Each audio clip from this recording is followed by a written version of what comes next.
السلام عليكم ورحمة الله وبركاته. أهلا بكم متابعي قناتي وفي حلقة جديدة من حلقات ممثلين زمان ونجومنا الخالدين. معانا الممثل عادل بدر الدين. عادل بدر الدين ممثل مصري ظهر في الستينات واستمر حتى نهاية الثمانينات، وكان بيؤدي أدوار ثانوية في السينما والإذاعة والتلفزيون. ومن أشهر أعماله في التلفزيون مسلسل زينب والعرش عام 1979 ومسلسل لا إله إلا الله عام 1988، وكانت آخر أعماله فيلم لن أعيش في حلمك عام 1990، وكان بيعمل شخصية زوج العمة اللي هي فيفي يوسف في فيلم الشك يا حبيبي مع شادية سنة 1979. الفنان عادل بدر الدين عريس لبنت السلطان دي كانت مسرحية، وكان بيعمل شخصية السلطان شعبان، وشارك في مسلسل بنت الحتة عام 1964 وفيلم الجاسوس عام 1964 أيضا، ومسلسل لا تطفئ الشمس عام 1965، وشارك في فيلم كان الخليلي عام 1966، فيلم طائر الليل الحزين، ومسلسل رجل عاش مرتين عام 1978 كان بيعمل دور ضابط مباحث، وشارك أيضا في فيلم ساب السنين عام 1978 وكان بيعمل شخصية تلماوي. أما فيلم الشك يا حبيبي اللي شارك فيه وده كان عام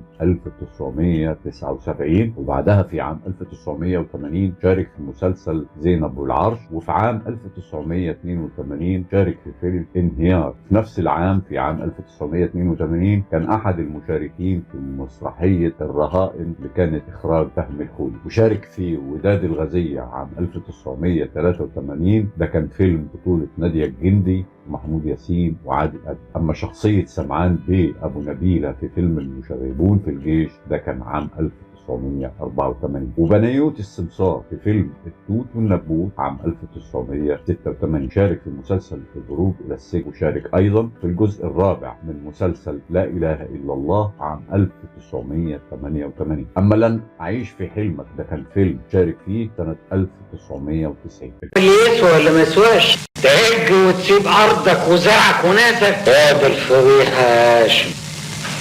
اشتري منه الارض يا عبد الرحيم، انت اللي هتشتري الارض منه يا عبد الرحيم، ولو فضل لهاشم قرشين يبقى خدهم بعد كده. الفنان عادل بدر الدين تاريخ ميلاده كان 1 يناير عام 1931، تاريخ وفاته كان 3 يناير عام 1990. كنا نتحدث عن الفنان الممثل المصري الراحل عادل بدر الدين وممثلين زمان ونجومنا الخالدين. أشكركم. السلام عليكم ورحمة الله وبركاته.